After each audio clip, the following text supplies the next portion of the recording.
great to be in Oklahoma. I went to school here, actually, University of Phoenix, online. Played volleyball, obviously.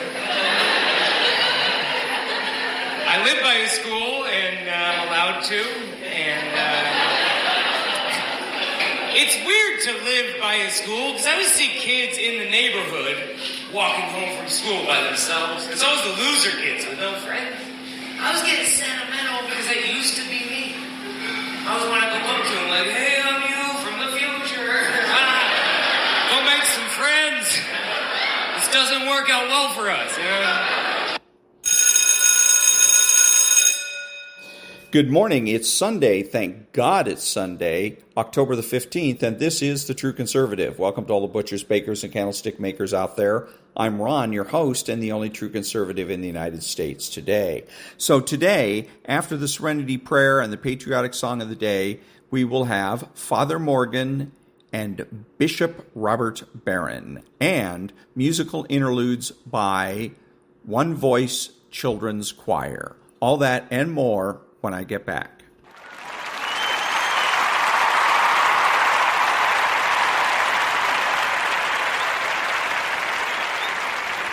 God, grant me the serenity to accept the things I cannot change, the courage to change the things I can, and the wisdom to know the difference.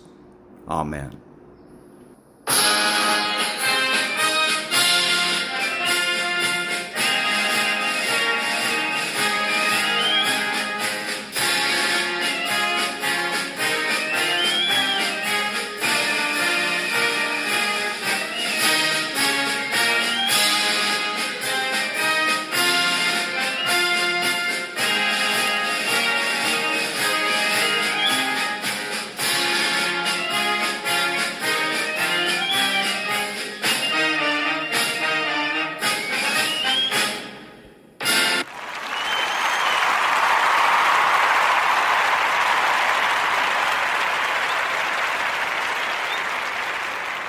And now, a homily from an unknown Catholic priest. On July 16th, Father Joseph Morgan delivered a homily with an important message to all Catholics. You cannot let the bad example of others influence you. God will judge them for their actions. God will judge you for yours. You need to focus on being a good Catholic. And so Christ in the parable today is very open and honest with us that in his church, there will be two types of people. There will be those that are the children of God and those that are the children of the devil. And the children of the devil will try to look like the children of God. And so we better make sure that we aren't faking it, because we might be able to fool all of those around us, but we can't fool God.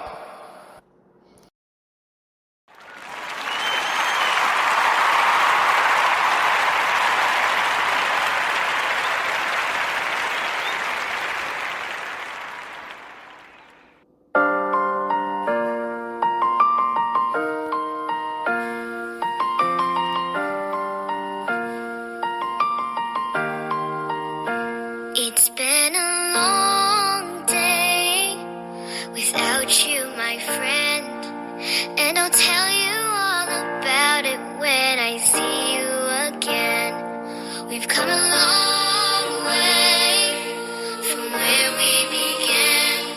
Oh, I'll tell you all about it when I see you again, when I see you again.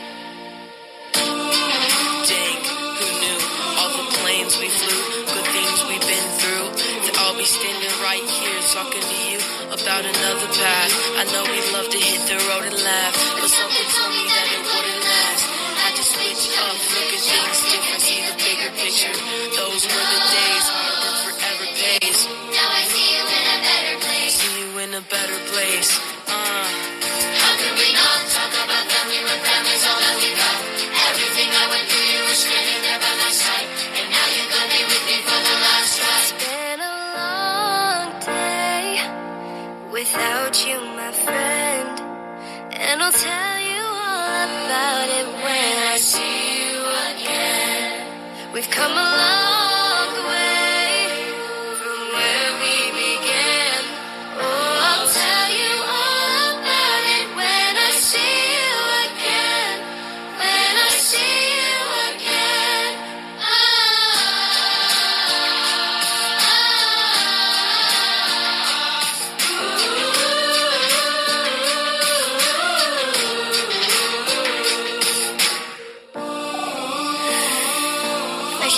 go watch your way, and the vibe is feeling stronger. What's all turned to a friendship, and friendship to a bond, and the bond will never be broken, and love will never get lost. And when brotherhood comes, the line will never be crossed. Established it on our own when the line had to be drawn, and the line is what we reach. So remember me when I'm gone. When I'm gone. When I'm gone. How could we not talk about family when family's all that we know?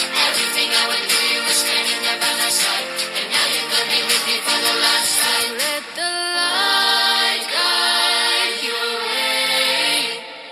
Yeah. Hold every memory as it goes, and every road you take will always lead you home.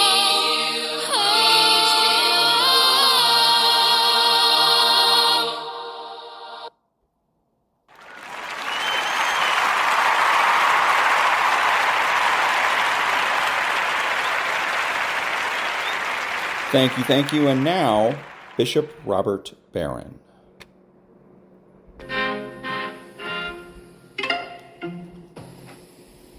Peace be with you.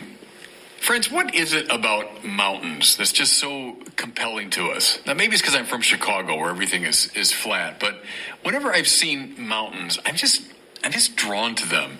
I remember the very first time I went to Seattle, and I saw Mount Rainier, which is not out, as they say all the time. It's often covered in clouds, but it was brilliantly visible that day. I don't know. I was just sort of in an ecstasy looking at this mountain. Whenever I'm in a plane going over a mountain, I'm always drawn, even from that great height, to look at them. Here in Santa Barbara, where I'm privileged to live, we have the sea on one side and mountains on the other. And so whenever I look at them, and I'm sort of drawn into a mystical state. Well, of course, it's a great image throughout the Bible, isn't it? The mountain where we go up and where God comes down to meet us. It's sort of a trysting place, if you want, between divinity and humanity. Well, in the prophet Isaiah, and again, we're reading from Isaiah in our first reading, the image of God's holy mountain comes up a lot. One of my favorite passages in the whole Bible is Isaiah chapter 2. I'd urge you, by the way, get your Bibles and just open to Isaiah 2nd chapter and read it. It's one of the most, lyrical and uplifting passages in the whole Old Testament. But we hear that God's mountain will be raised above all the mountains and hills, and all the tribes of the Lord will go up. And on that holy mountain, we're told, chapter 2 of Isaiah, they will beat their swords into plowshares and their spears into pruning hooks, and there'll be no more war on that mountain. We'll then go a little further, chapter 11 of Isaiah. We hear once again of God's holy mountain, but now just a little bit of a different emphasis. Here we're told that the lion and the lamb will lie down together. The cow and the bear will graze together. The little child, the human child, is going to play by the adder's lair, right, by the dangerous, deadly snake. But then, I'm quoting, they will not hurt or destroy on all my mountain, for the earth will be full of the knowledge of the Lord as the waters cover the sea. It's beautiful. So these kind of paired, opposites in the animal kingdom, well, they come together in harmony on God's holy mountain. Well, then finally, our reading for today, taken from the 25th chapter of Isaiah, still another reference to God's holy mountain. Listen. On this mountain, the Lord of hosts will provide for all peoples a feast of rich food and choice wines, juicy, rich food, and pure, choice wines. Beautiful. So 3 references to the holy mountain. Now, the mountain in question is Mount Zion, which Isaiah knew. It's the mountain, of the city of Jerusalem, on top of which is the temple, the place of right praise. On that holy mountain, indeed, humanity goes up, divinity comes down, and in the great act of right praise, divinity and humanity are linked together. That's the mountain he's talking about. He's also referring, it seems quite clear, not just to that particular mountain in Palestine, but also to the mystical Mount Zion. You might say the heavenly fulfillment of right praise. So clearly on Mount Zion, though the temple's there, and yes, right praise is taking place, but yet it's imperfect. You don't find all of this reconciliation and all of this nonviolence and peace breaking out. So Isaiah is referring to Zion, but he's also looking forward to what Mount Zion symbolizes, is the ultimate holy mountain of our heavenly union with God. Beautiful, beautiful. So, what are things like on the mystical mountain? What does the world look like when God is given fully his due? Well, look at that first image. Conflict dies away. You see why? When all of us together are looking away from ourselves and our own interests, and together are looking to God, what breaks out among us but peace? Where does conflict come from? Well, I got my interest, you got your interest, and of course they're going to conflict in this finite world. But when together we all fall in love with the transcendent good of God, then peace breaks out, and we can beat the swords into plowshares and the spears into pruning hooks, the weapons of war becoming the vehicles of cultivation. To the end of conflict. Then, shifting metaphors just a bit, traditional enemies and opponents symbolized by these warring, animal types, the lion and lamb and the bear and the cow and so on, they will come together in peace. When glory is given to God in the highest and not to the self-interest of my own group and your group, defending my type against your type. See, all that's born of a self-regard. But together we look to God, the lion and lamb lie down together. That's the mystical Mount Zion. And then return to our reading for today. On the holy mystical mountain, the place of definitive right praise, all of humanity will be fed. So using all this imagery borrowed from the table, pure wines and juicy meat and so on, what Isaiah is talking about ultimately is the feeding of the soul. Augustine saw this so clearly, the hunger of the human heart. We all feel it. Everybody listening to me right now, we all feel it. We're hungry for God. Nothing in this world will satisfy the deepest longing of the heart. Only the total and right praise of God feeds me adequately. That's the pure wine and the juicy meat. But Isaiah takes us even further as we attend to our reading for today. Listen. On that mystical mountain, I'm quoting now, the veil that veils all peoples, the web that is woven over the nations will be destroyed. What's he talking about? Well, here's the clue. He will destroy death forever. What's the veil that veils everybody? In fact, that produces the self-absorption that leads to violence. The veil that veils all peoples is the fear of death.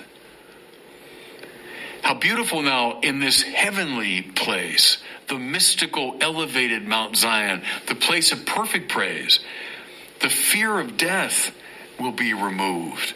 And that is the condition for the possibility of the deepest peace breaking out. In that heavenly place, we are immortalized. We are raised up to a participation in God's manner of being. Okay?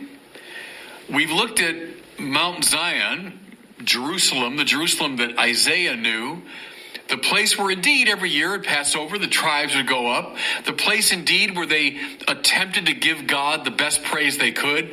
We look at that historical anticipation And then we look radically forward to the fulfillment of it in the heavenly Mount Zion.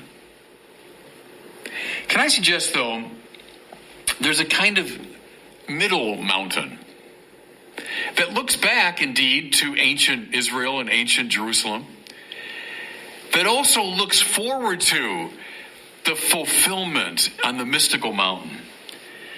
The mountain I'm talking about now is the Mass. It's the Mass. Take all of Isaiah's imagery here and apply it to what we Catholics do at least once a week by obligation, every day by invitation. At every Mass, we go up a holy mountain. We step out of the workaday world and we consciously raise our minds and our hearts upward to God. And in the Mass, God comes to meet us. God comes to gather us, to speak his word, and to feed us. Notice, please, at every Mass, we gather from different places, different backgrounds, different points of view, but all in peace. How beautiful that as the Mass commences, we sing together. That's not just decoration, not just traveling music for the priest to come up the aisle. The singing of the gathered community, the harmonious raising of their voices in common praise, is the sign that the lion and lamb are lying down together. It's the sign that at least for that moment we've beaten the swords into plowshares and the spears into pruning hooks. In our common praise of God, we found this beautiful community. Normally antagonistic people and groups lie down, as it were, together as they pray. And then how wonderful. Isaiah tells us that on the mystical Zion, we'll be fed with the best food. What happens at every Mass? But Jesus himself gives us the gift of his body and his blood. Oh, the purest wine, the juiciest meat. Well, those are just evocations. Those are symbols of the food that we eat at every Mass, which is the body, blood, soul, and divinity of Jesus. We're never better fed than we are at Mass, which again, why it's tragic, everybody, that 70% of Catholics stay away from what Vatican II rightly called the source and summit of the Christian life. Do you want to find peace in your heart? Do you want to find peace among your fellow human beings? Do you want to be fed with the finest food? That's where you go. That's where you find it. Ancient Israel all went up to Mount Zion for the right praise of God. We look forward to the mystical consummation of this on the holy mountain. But in the middle, in our time, you find it in the Mass, the sacred mountain. As we eat and drink the body and blood of Christ, what happens to us, by the way? We are immortalized. The Church Fathers saw that really clearly. The Eucharist is food for the journey, that's true. But it's also a kind of preparation, listen now, of our minds, our hearts, and yes, our bodies, to live the immortalized life of heaven. The Eucharist readies us, it prepares us to live in that space. In other words, everything Isaiah saw in his mystical prophetic vision that will one day be fully realized in heaven is present even now at the Mass. And so maybe as I close, with Isaiah, we can say at every Mass, behold our God, to whom we look to save us. This is the Lord for whom we looked. Let us rejoice and be glad that he has saved us. For the hand of the Lord will rest upon this mountain. And God bless you. And that was Bishop Robert Barron. Back in a minute.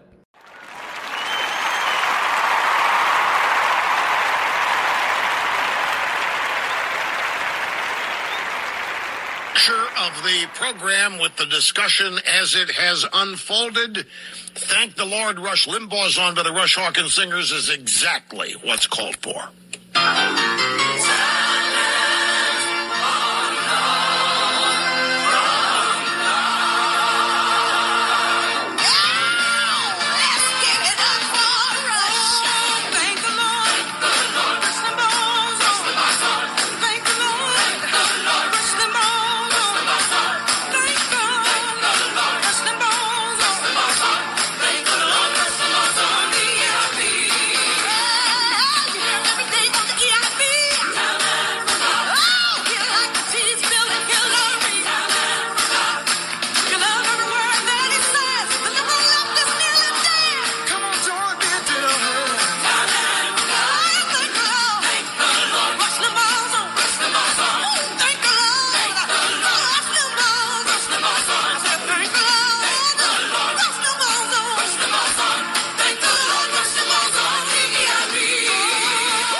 Rush Limbaugh's on.